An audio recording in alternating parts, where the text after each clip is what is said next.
안녕하십니까, 시어머니의 권혁재 PD입니다. 공식 날씨 요정이죠. 혹시 지난주에 보내드렸던 G70 슈팅 브레이크 영상을 보셨다고 하면은 그날 비가 억수로 쏟아졌었는데 어제였습니다. 어제. 오늘 타고 있는 차량이요, 아우디의 A3 40 TFSI 모델입니다. 지난 7월에 출시를 해가지고 국내에는 소개가 된 지 얼마 안 된 진짜 따끈따끈한 신차라고 말씀드릴 수 있을 것 같은데요. 국내 C세그먼트 이 소형차죠. 소형차의 프리미엄 라인업들이 어느 정도 구축이 되어 있어요. 벤츠 같은 경우에도 A클래스가 있고, BMW 같은 경우에는 1시리즈도 들어와 있고 2시리즈의 그랑 쿠페도 들어와 있죠. 아우디 A3는 그 차량들과 대적할 동급의 모델이라고 볼 수 있을 것 같은데요. 자, 지금부터 아우디 A3 실제로 타보면 어떤 차량인지 한번 같이 살펴보도록 하시죠.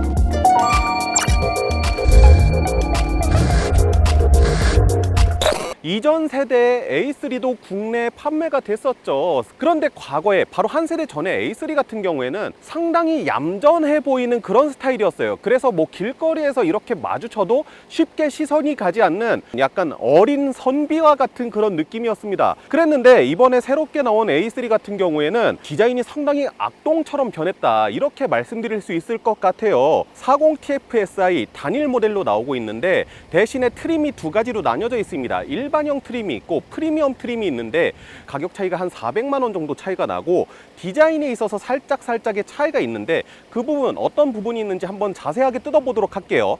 요즘에 아우디 이 램프의 추세가, 헤드램프 추세가 이렇게 한번 기역자로 꺾여 있는 이런 형태의 램프 디자인을 쓰고 있거든요. 스티어링 휠을 돌리는 각도에 따라서 그 방향에 빛을 비춰주는데 그것도 상당히 밝게 이쁘게 비춰주는 모습도 있었습니다. 여기서 한번 꺾여지는 디자인으로 인해 갖고 뭔가 되게 강인한, 마치 여성으로 치자면 이렇게 속눈썹을 치켜 올리거나 마스카라를 한 그런 느낌의 좀 다부지고 좀 세련된 그런 인상으로 다가왔습니다.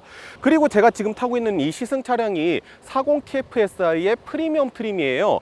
해서 이쪽 휀더 쪽에 보시면은 S라인이라는 각인이 이렇게 딱 붙여져 있는 게 보이는데, 범퍼라든가 디자인 자체가 다이나믹하게 좀 스포티하게 디자인이 되어 있습니다. 전장 차이도 한 1cm 정도 차이가 나더라고요. 이 그릴 자체가 앞으로 좀 튀어나와 있는, 돌출되어 있는 그런 듯한 느낌으로 디자인이 되어 있습니다. 그리고 이 보닛 아래쪽에 보시면은 이렇게 공기 흡입구가 또 따로 달려져 있는 것처럼 이렇게 디자인이 되어 있습니다. RS6라든가 뭐 RS5라든가 이런 차량들이 이런 공기 흡입구 같은 게 여기 박혀 있는 그런 디자인을 사용을 하는데, 기본형 모델에는 그냥 이렇게 쭉 이어져 있는 그런 형태의 디자인을 쓰고 있어서 좀 더 얌전한 인상을 가지긴 해요. 그냥 막혀 있습니다, 플라스틱으로. 이런 트림 자체가 지금 은색으로 되어 있거든요. 근데 기본형 트림에는 약간 검은색 플라스틱 몰딩처럼 되어 있어서 그런 부분에 있어서 디자인에 조금 차이가 있다. 아우디가 이제 면 기술이나 선 기술 이런 것들, 이런 차량의 외판을 만드는 기술 같은 게 상당히 뛰어나다라고 해서 저도 좀 이렇게 눈여겨 봤거든요. 캐릭터 라인이 이렇게 차량을 가로질러서 쭉 이렇게 가로질러서 굳게 나 있는 것을 확인하실 수 있으실 거예요. 약간 접은 듯이 이렇게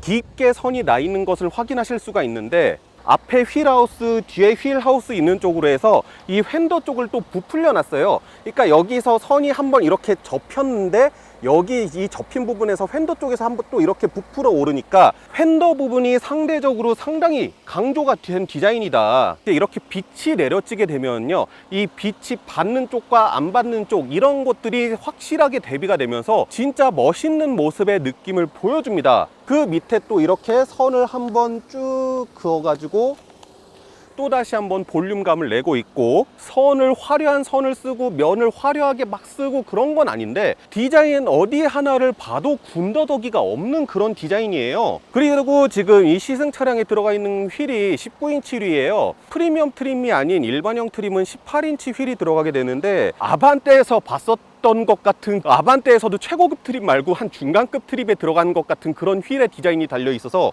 그냥 400만 원 더 주고 프리미엄으로 가고 싶다라는 느낌이 상당히 강하게 들긴 하거든요. 해치백 모델의 파생 세단 모델 같은 경우에는 뒤에 프로포션 자체가 되게 어중뛴 경우가 많은데, 아우디 A3 세단 같은 경우에는 전혀 그런 느낌이 안 들어요. 확실히 면이나 선을 잘 다루는 회사답게 잘 마무리를 했다라는 느낌 들고요. 턴 시그널 램프, 그러니까 방향지시등이죠. 이게 전면은 그냥 똑딱똑딱 이건데 뒷부분은 스르륵 스르륵이에요. 후면부에서 그냥 기본형 트림과 다른 점이라고 했을 때는 이쪽에 보면은 이렇게 은색 몰딩이 들어갔다, 배기구 모양 같이 양옆으로 나 있는데 하나도 안 뜨거워요. 막혀 있습니다. 이 프리미엄 트림 같은 경우에는 듀얼 머플러가 설정된 것처럼 양옆에 저런 크롬 장식이 있고요. 일반 모델 같은 경우에는 저런 크롬 장식 없이 그냥 검은색으로 처리가 되어 있다고 합니다. 여기까지 오신 김에 트렁크 잠깐만 보여드리면요, 무슨 전동 트렁크처럼 열리는데 이거 수동식입니다. 예, 수동식이에요. 아무래도 이 A3 같은 경우에는 전륜 기반의 세단이기도 하고 그래서 그런지는 몰라도 생각보다 넓은 거 보실 수 있으시죠? G70 시승할 때 이 짐 공간 보여드리려고 대형 캐리어 2개 가져왔었잖아요. 너무나도 여유롭게 딱딱 들어가더라고요. 바닥 밑에를 들춰보면은 타이어 수리 펑크 키트가 있고 이제 원래 스페어 타이어가 들어가야 되는 그런 공간 해서 조금 더 물건을 수납할 수 있는 공간이 있습니다. 안쪽으로 보시면은 이 차량 폴딩 기능이 돼 있습니다. 근데 트렁크에서 이렇게 폴딩할 수 있는 레버가 있거나 이런 건 아니어가지고 시트 이렇게 어깨 쪽에 보면은 당길 수 있는 레버가 있습니다. 당기면은 이렇게 사이에 턱이 있긴 한데 어느 정도의 긴 물건을 싣는 데는 유용하게 쓸 수 있겠다. 가운데 시트만 접는 것도 가능한 4대 2대 4의 폴딩 시스템을 쓰고 있습니다. 이제 실내 인테리어랑 실내 공간 이런 부분 한번 따져보도록 할게요.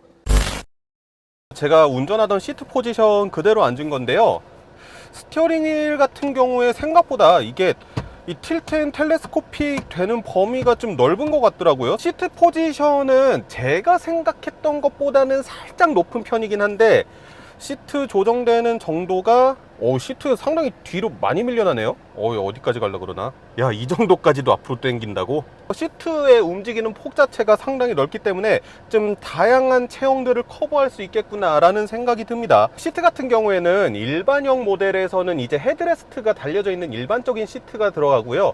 프리미엄 모델 같은 경우에는 세미 버킷 시트 느낌으로 되어 있는 헤드레스트와 일체형인 이런 시트를 씁니다. 레그 익스텐션이 수동식으로 됩니다. 한 이 정도로. 시승 차량의 같은 경우에는 베이지 인테리어예요. 그래서 이 시트 부분하고 이 도어 트림의 이쪽 손잡이 있는 쪽하고 이 팔 대는 부분 이쪽이 베이지로 되어 있는데 색상 조합 자체가 상당히 산뜻하니 괜찮습니다. C 세그먼트 차량이고 아무래도 차량 폭이나 이런 것들이 좁다 보니까 지금 디자인을 하는 데 있어서 제한적인 부분들이 없지 않아 있을 것 같은데 그러한 부분들을 다 센스 있게 처리를 했어요. 이 계기판 양옆에 이렇게 송풍구가 있는 거, 에어벤트가 있는 것을 확인하실 수가 있으시죠. 어느 정도의 그 패밀리 룩을 유지하면서 상당히 기계적인 느낌, 군대용으로 각 잡혀져 있다라고 하죠. 그런 식의 디자인을 쓰면서 상당히 세련되고 뭔가 딱딱 아기가 맞아 떨어지는 그런 디자인을 쓰는데 제일 막내 모델이잖아요. 이 A3에도 여지없이 그런 디자인 포인트들이 적용이 되어 있습니다. 제가 감히 말씀드리자고 하면은 독삼사의 C 세그먼트의 이런 차급들의 세단들 디자인은 아우디 A3가 짱입니다. 디자인 하나만큼은 A3만큼 이렇게까지 디자인을 해낼 수가 없을 것 같아요. 프리미엄 모델 같은 경우에는 이 계기판에 콕핏 모드라고 하죠. 이거 아시죠? 많이 보셨죠? 이런 콕핏 모드까지 같이 적용이 되어 있어서 이런 컨셉 자체와는 상당히 잘 아기가 맞아 떨어지는 것 같다라는 느낌이 들어서 디자인 정말 잘했다 라는 생각이 듭니다. 그리고 뭐 소재감 같은 경우에는 사실 세그먼트가 세그먼트다 보니까 솔직히 말씀드리면 그렇게 고급스러운 느낌이다 라고는 말씀드리기 어려워요. 손이 많이 가는 부분은 그래도 소재 고급화에 좀 신경을 썼고 그 외적인 부분들은 소재 자체를 좀 다운그레이드를 했다. 프리미엄 브랜드의 C 세그먼트 차량이라고는 하지만 어디까지나 소형차기 때문에 막 그렇게 비싼 소재를 갖다 쓸 수는 없잖아요. 그리고 앞에 핸드폰 무선 충전기가 이렇게 있는 거 보실 수 있습니다. 제 핸드폰을 한번 대볼게요. 네, 무선 충전되는 거 확인하실 수 있죠. 오디오 같은 게 가운데 이거를 통해서 작동이 되거든요. 아우디가 MMI 시스템을 썼었는데 그게 발전하다가 결국에 이렇게 작아졌다, 쬐깐해졌다. 터치 방식이어가지고 볼륨 조절을 할 수 있다는 점 말씀드릴 수 있을 것 같습니다. 노래 튼 김에 오디오 테스트 한 번만 해볼게요. 참고로 아우디 A3 같은 경우에는 기본형 모델이든 프리미엄 트림이든 아우디에서 만든 기본형 오디오가 들어갑니다. 그냥 무난해요. 오디오 설정하는 것 자체가 보시면은 고음하고 저음 설정밖에 없고, 기어 노브가 상당히 귀엽죠. 너무 작다 보니까 처음에 적응하실 때는 조금 시간 좀 걸리실 수도 있습니다. 뒤쪽으로 한번 넘어가 볼까요? 제가 운전하던 시트 포지션 그대로 지금 뒷좌석에 앉았거든요. 근데 공간은 이제 한 주먹 하나 들어갈 정도? 근데 대신에 이 차량 제가 아까 전에 시트 포지션이 살짝 높은 것 같다고 말씀드렸잖아요. 그만큼 발 공간 자체는 좀 널널하게 마련이 되어 있는 편이라서요. 대신에 뭐 역시나 차량이 작기 때문에 헤드룸은 널널하지 않아요. 제 천장에 머리 닿는 거 보이시죠? 성인 남성을 막 뒷좌석에 태우고 다니는 그런 용도로서는 사실 막 그렇게까지 적합한 것 같지는 않다라는 느낌이 있어요. 엉덩이를 살짝 빼면은 이렇게 헤드레스트에 머리가 닿기는 닿습니다. 뭐 뒷좌석에 열선이나 그런 거는 따로 없고요. 대신에 2열을 위한 에어벤트가 따로 있고 에어컨 바람 잘 나오고요. 그 다음에 C타입 USB 단자가, 충전 단자가 2개 있는 거 확인하실 수 있습니다. 도어맵 포켓 있는데요. 이거 프리미엄 트림에만 들어갑니다. 기본형 트림에는 이 뒤에 맵 포켓이 안 들어가고 그냥 이렇게 등판으로 되어 있습니다. 암레스트 가운데에 이렇게 컵홀더 2개 있는 거 확인하실 수 있으시죠? 실외, 실내 이렇게 해서 전반적으로 보여드렸고, 직접적으로 한번 주행하면서 또 다시 한번 얘기 나눠보는 걸로 할게요. 네, A340 TFSI 현재 시승하고 있는데요. 국내에 이번에 들어온 A3는 이 40 TFSI 모델밖에 없습니다. 뭐 해치백도 없고 디젤 모델도 없고 다른 엔진 라인업도 없고 이 40 TFSI 하나밖에 없는데 2.0L 터보 엔진을 사용하고 있고요. 7단 DSG가 들어가 있습니다. DCT라고 하죠. 폭스바겐에선 DSG라고 부르는데 그게 들어가 있고, 다른 라이벌 모델과 차별점이라고 하면은 48V 마일드 하이브리드 시스템이 들어가 있어요. 국내에서 좀 생소하신 분들도 계실 것 같아요. 우리가 일반적으로 알고 있는 하이브리드, 뭐 소나타 같은 데 들어간 하이브리드나 도요타 프리우스 같은 그런 차량들의 하이브리드 같은 경우에는 차량이 전기 모터만으로도 주행이 가능한 건데, 마일드 하이브리드 같은 경우에는 차량이 주행할 때 이 동력의 힘을 좀 보태주는 그런 정도의 역할만 합니다. 일반적으로 우리가 아는 풀 하이브리드 시스템과는 다른 건데, 어쨌든 실질적으로 연비 향상에 조금 도움이 되는 듯한 느낌도 들고요. 그거는 조금 더 주행을 해본 다음에 말씀을 드리도록 하겠습니다. 최고 출력은 200마력이 조금 넘어갑니다. 204마력이 나오고요. 최대 토크는 30kg 포스미터가 조금 넘는데, 공차 중량이 1500kg 정도밖에 안 되는 차량에 이 정도의 출력이 나와주기 때문에 사실 주행을 하는 데 있어서 힘이 부족하다거나 그런 거는 크게 느낄 수는 없습니다. 터보 엔진이기 때문에 터보렉이나 그런 게 좀 느껴질 수도 있는데, 과속 방지턱 만났다, 속도 줄였다, 넘고, 아주 잠깐의 그 터보렉이 있긴 한데 크게 신경 쓸 정도는 아닌 것 같다. 그리고 엔진의 회전 질감 자체가 상당히 부드러운 편이에요. 그 마일드 하이브리드 시스템이 도와주기 때문에 그런지는 모르겠지만은 2000rpm 미만에서 어느 정도의 힘은 다 내주는 편이고, 그렇기 때문에 이런 유유자적하게 돌아다니는 도심 주행에서는 2000rpm 안에서 웬만하면은 변속이 다 이루어지는 편인데, NVH적인 부분도 상당히 괜찮은 편이거든요. 뭔가 크게 소음이 실내로 유입된다거나 그러는 느낌 자체가 없어요. 이런 언덕길을 올라가야 돼서 RPM을 좀 높이면은 한 2000rpm부터는 살짝씩 이제 엔진음이 안으로 들어오긴 하는데, 이게 언덕길이 그렇게 낮은 언덕길은 아니거든요. 제법 그래도 좀 언덕이 되는 언덕인데, 낮은 RPM을 유지하면서 올라가려고 하는 그런 느낌이 있고, 낮은 RPM대에서도 충분히 출력이 나와준다 라는 느낌이 있습니다. 제가 이 차량을 처음 타면서 제일 놀랐던 게요, 분명히 DSG라 그랬는데 DCT 미션이라고 했는데 아닌 것 같은 거예요. 그냥 토크 컨버터 방식의 오토 미션하고 크게 다를 게 없어요. 일반적으로 우리가 생각했던 DCT 미션들 하면은 수동 미션의 원리를 기반으로 만든 차량이다 보니까 약간 수동 미션이 띄고 있었던 그런 성향들, 꿀렁임이라든가 좀 그런 것들을 가지고 있었는데, 이 차량은 초반에 꿀렁거리거나 변속 충격이 있다거나 그런 것들이 전혀 느껴지지 않았거든요. 자, 여기서 이제 유턴해 봅니다. ISG 풀리고 출발하는데 전혀 울컥거림이 없어요. 변속되는 것도 너무 부드럽고, 적어도 DSG 미션이라고 해서 불편하겠구나 그런 느낌은 없을 것 같아요. 만약에 좀 스포츠 모드를 써가지고 강하게 주행을 한다 그러면 어떤 느낌이 들까 한번 드라이브 모드를 바꿔볼게요. 드라이브 모드 같은 경우에는 승차감 모드가 있고 자동, 다이내믹, 개별 설정이 있습니다.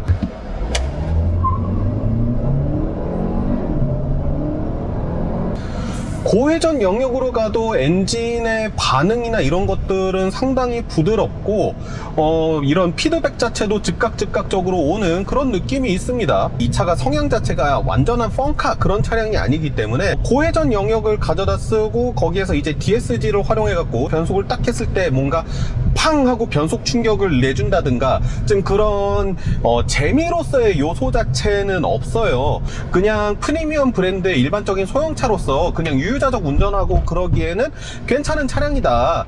어느 정도 속도가 붙거나 아니면 내리막길이어서 이렇게 악셀레이터에서 발을 떼고 탄력 주행을 하는 경우가 있잖아요.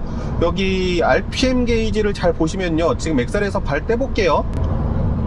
엔진이 죽죠. 지금 RPM 게이지 쭉 내려가는 거 보이시죠? 엔진이 꺼진 상태에서 바퀴는 계속 굴러가고 있잖아요. 그 상태에서 속도를 줄이기 위해서 브레이크를 밟는다든가 가속을 하기 위해서 엑셀레이터를 밟으면은 그 즉시 엔진이 다시 깨어나게 되는데 그 과정 자체가 상당히 부드러워요. 그래서 저는 처음에 이 RPM 미터를 보기 전까지는 이 탄력 주행 시에 시동이 꺼졌다가 들어왔다 그런다는 사실 자체를 아예 모르고 있었어요. 어느 순간 계기판을 보니까 RPM 미터가 계속 저쪽 방향을 가리키고 있는 거예요. 그렇기 때문에 엔진이 안 돌아가니까 기본적으로는 엔진 소음이 들어올 일이 없잖아요. 그 부분에 있어서 이제 NVH적인 측면에서도 좋아지는 거고 연비적인 측면에서도 더 좋아지는 거고요. 12.6km/L, 이 중에서 이제 시내 주행하고 간선도로 주행이 한 반반 정도 되는데 능동적으로 연비를 향상시키려는 그런 기술들이 또 많이 들어가 있기 때문인 것 같기도 하죠. 마일드 하이브리드 시스템을 적용하기도 했고,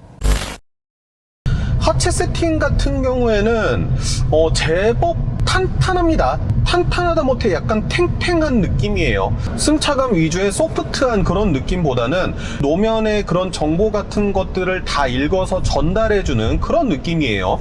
특히 독일 차들이 이런 좀 성향을 많이 띠고 있었죠. 뭐 요즘에는 BMW도 차량을 다소 소프트하게 만든다 그렇기는 하지만은, 제가 지금 타고 있는 A3 같은 경우에는 옛날에 타봤었던 그런 독일제 차량들의 탄탄한 승차감을 가지고 있어요. 아무래도 소형차다 보니까 좀 이런 데에서 운전 재미를 좀 찾고 좀 그러려고 하지 않았나라는 생각이 있어요. 아무래도 타겟층 자체가 조금은 그래도 젊은 사람들일 테니까 포장도로가 아닌 이런 블록으로 깔려져 있는 그런 도로거든요.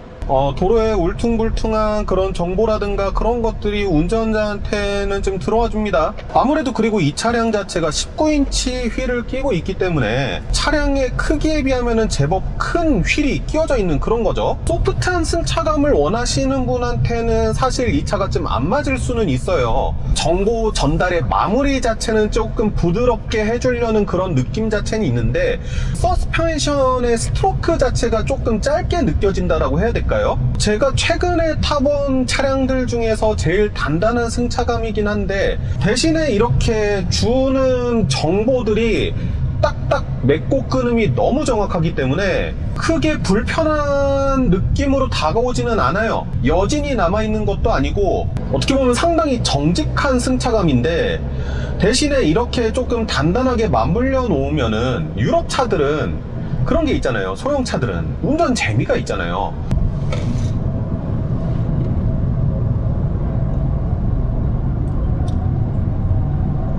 방금 전에 상당히 깊은 코너였잖아요. 타이어에서 비명 소리도 안 질러. 아까 제가 돈 것보다 분명히 더 여유가 있거든요.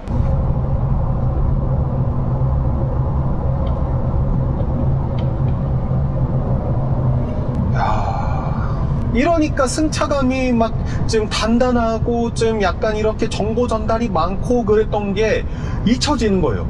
코너 한 번만 돌면은 좀 아쉬운 거라고 하면은 아무래도 이 차량 가격이 독삼사 수입차임에도 불구하고 4,400만 원 정도밖에 안 하잖아요. 일단은 반자율 주행 관련 옵션은 없습니다. 크루즈 컨트롤, 진짜 기본적인 속도만 유지해주는 크루즈 컨트롤 있고요. 그래서 차량을 구매하실 때는 이에 대한 것을 생각을 해 보신 다음에 구매를 하셨으면 좋겠고요. 네, 제가 이 차량을 한 3일 정도 타보면서 좀 이래저래 좀 자세하게 느껴보려고 했는데요. 이 차량은 어떤 분이 구매를 하셨으면 좋겠는가에 대해서 좀 얘기를 한번 해보고자 해요. 그랜저와 K8 같은 그래도 좀 편안한 차량들이 포진되어 있는 그 정도의 가격대잖아요. 그런 시장에서 이런 작은 세단을 굳이 독일차로 사야 되겠다 싶으신 분들은 크게 두 가지의 부류가 있을 거라고 생각을 해요. 나는 차를 사는 데 있어서 이 브랜드가 상당히 중요하다라는 분이 계실 것 같고, 두 번째로 아니 나는 그랜저 K8 같은 그런 지루한 그런 평범한 세단들 싫어, 브랜드의 이미지를 좀 고민하시고 구매하시는 분들은 아무래도 내가 어떤 차량을 탄다라는 것에 대해서 좀 주변에 보여지는 시각이라든가 좀 그런 것들이 중요하신 분일 수도 있다라고 생각을 해요. 그렇게 생각했을 때 동급 이제 프리미엄 브랜드의 세단들, 이런 차량들과 비교했을 때 저는 나쁘지 않은 선택이 될 수 있다라고 생각을 합니다. 제가 우선 디자인적으로 설명을 드릴 때 상당히 극찬을 했었잖아요. 어디에다가 두더라도 분명히 시선이 확 끌릴 만한 그런 화려한 모습을 가지고 있어요. 그렇기 때문에 첫 번째의 그런 기준에서 차량을 구매하신 분들한테 저는 이 차량 추천 괜찮을 것 같고요. 두 번째로 나는 그랜저나 K8 같은 너무 지루하고 고루한 세단들 싫어, 조금 튀는 차 타고 싶어 라고 생각하시는 분들에 대해서는, 그런 분들은 보통 이제 운전의 재미, 드라이빙의 재미, 이런 것들도 같이 즐기시는 분들 자체가 많아요. 운전 재미를 낼 수 있는 방향성은 되게 많다고 생각을 하는데, 쉽게 두 가지로 나눠보자면은 파워트레인의 재미를 온전히 느낄 수 있는 그런 차량이 있을 거라고 생각을 하고, 두 번째는 이 하체 성능, 그러니까 한마디로 좀 더 와인딩이라든가 아니면은 서킷이라든가 이런 데서 좀 즐길 수 있는 차량을 말씀드릴 수 있을 것 같아요. 조금 더 간단하게 말씀드리자면은 직발이냐 와인딩이냐, 파워트레인에서 느껴지는 재미를 온전히 느끼고 싶으신 분들보다는 저는 와인딩에서 조금 차량을 즐기시는 분들한테 이 차가 맞을 것 같아요. 파워트레인적인 성능이 나쁜 편이 아니에요. 오히려 상당히 좋아요. 성능은 좋지만은 파워트레인적인 재미를 느끼면서 운전하기에는 살짝 밋밋할 수도 있는 그런 세팅인데, 반면에 저 어제 막 코너 돌고 즐거워하는 거 보셨죠? 무난한 세단보다 조금 튀는 차량을 타고 싶은 분들 중에서 이제 와인딩 같은 것도 뭐 가끔씩 짬내서 가면 좋고 뭐 이러신 분들한테는 저는 이 차량 추천드릴 수 있을 것 같습니다. 근데 만약에 나는 그랜저나 K8 같은 차는 싫은데 승차감은 좋으면 좋겠어, 그러면 이 차는 아닙니다. 48V 마일드 하이브리드 시스템이 같이 붙어주면서 연료 효율적인 부분까지 좋았기 때문에 상당히 저는 만족스럽게 탔습니다. 그리고 이 차량에 기본형 트림이 있고 프리미엄 트림이 있다라고 말씀을 드렸는데, 저는 단도직입적으로 프리미엄 트림을 사시는 거를 추천을 드립니다. 400만원 차이라고 치기에는 프리미엄에 들어가 있는 것들이 너무 많기 때문에 저는 사신다라고 하면 프리미엄 등급을 사시는 걸 추천을 드립니다. 이 차급에서 이런 유럽산 차들이 가져다주는 뭔가 그런 확실히 감성이 있긴 하네요. 그런 감성을 느낄 수 있어서 정말 오랜만에 즐거웠다라고 말씀을 드릴 수 있을 것 같습니다. 네, 저는 지금까지요 시어머니의 권혁재 PD였고요. 앞으로도 뭐 다양한 차량들의 시승 진행하면서 더 좋은 정보와 더 재미있는 정보로 찾아가도록 하겠습니다. 네, 감사합니다.